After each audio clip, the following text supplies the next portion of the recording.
Começa agora. Antes e depois da lei. Os direitos e deveres do cidadão brasileiro e os passos da justiça. Está começando mais um Antes e Depois da Lei. No programa de hoje vamos falar sobre genéricos. Medicamentos caros e inacessíveis. Antes não havia concorrência no mercado para reduzir os custos dos remédios no Brasil. O médico receitava e o paciente não tinha alternativa senão comprar a marca indicada sem nenhuma outra opção. Quem não podia comprar ficava à mercê da sorte ou de alguma ajuda. Muitos pacientes morriam pela falta de medicamento. Antes da legislação, a população dependia de um comércio dominado pela indústria farmacêutica. O presidente da ONG Amigos da Vida, Cristiano Ramos, conta o que viveu nessa época. Passei o que há de pior, que é a morte social. A questão do preconceito, da discriminação. Na década de 80, Cristiano descobriu que contraiu o vírus da AIDS. As notícias de novas contaminações, somadas à falta de informações concretas, levaram muitas pessoas a um estado de pânico naquela época. Medo a gente tem, mas não sabe quem tem ou quem não tem. Eu tenho tanto medo que até um contato assim, de mão com a pessoa já me apavoraria. É um impacto, é uma doença que não tem cura, né? O coquetel antirretroviral, entregue pelo governo, passou a ajudar as pessoas infectadas a controlar o vírus. Mas por causa da baixa imunidade, aparecem as chamadas doenças oportunistas, que precisam de medicamentos que são comprados nas farmácias. Cristiano lembra como era. Quando nós éramos acometidos com doenças oportunistas, esse remédio, sim, faltava nas farmácias. O que mata o portador são as doenças oportunistas.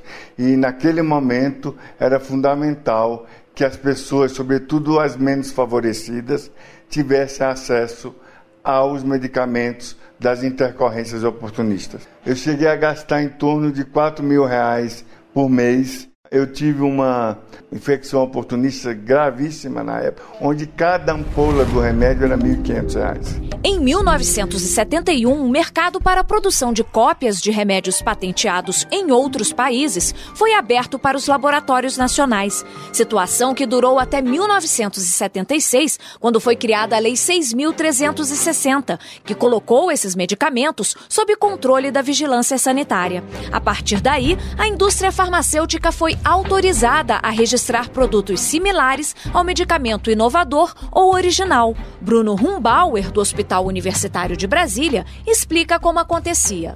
Existia uma grande confusão no panorama dos medicamentos no Brasil.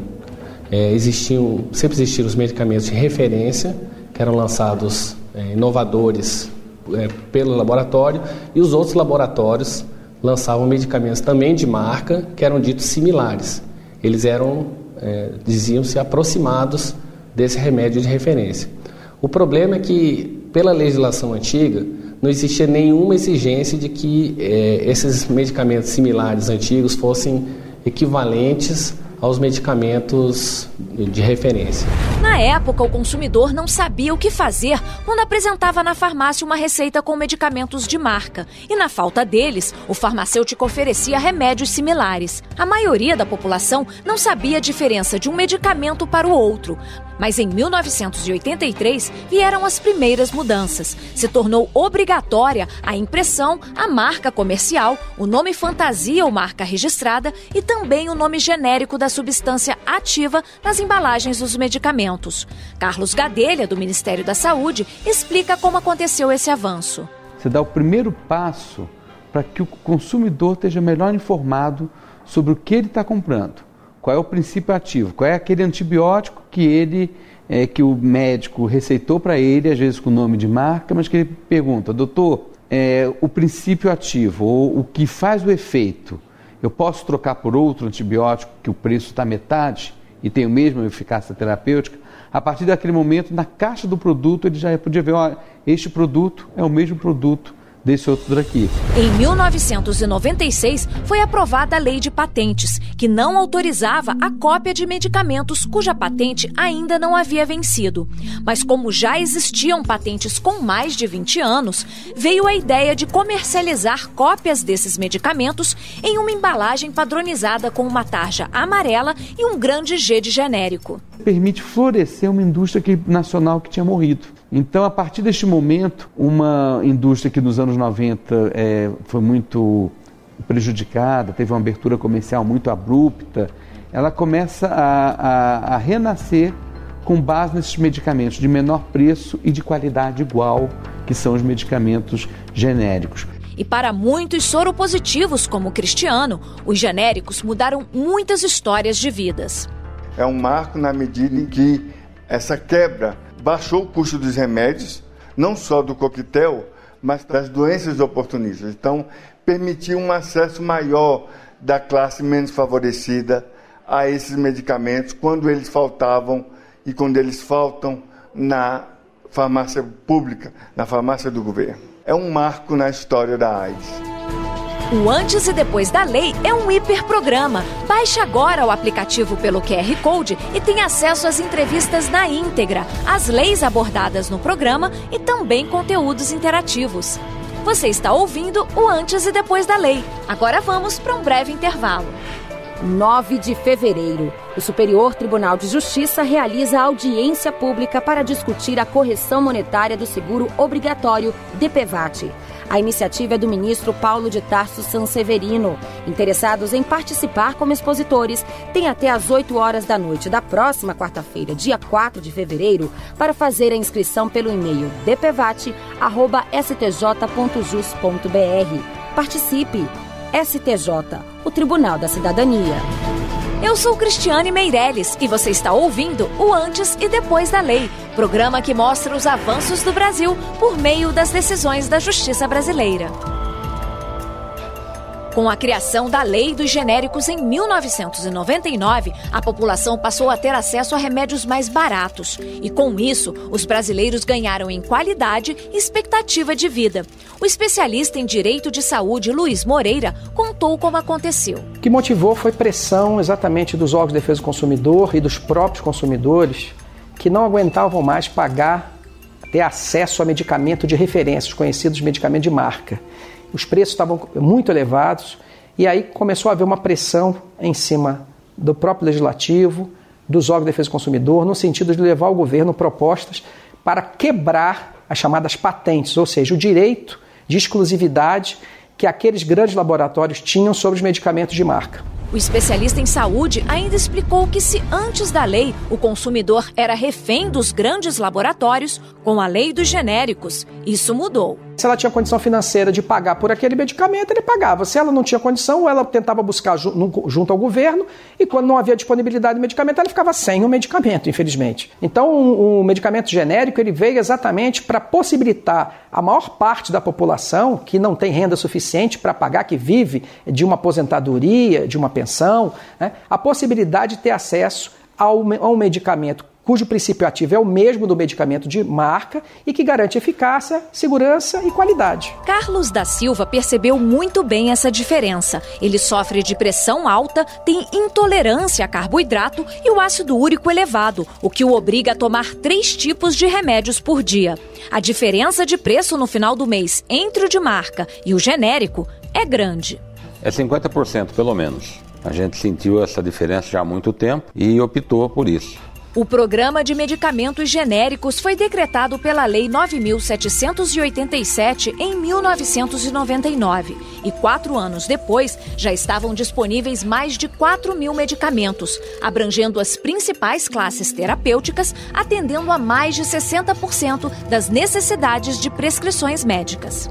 Hoje, 15 anos depois, já são mais de 21.000 apresentações, sendo possível tratar com medicamentos genéricos a maioria das doenças conhecidas.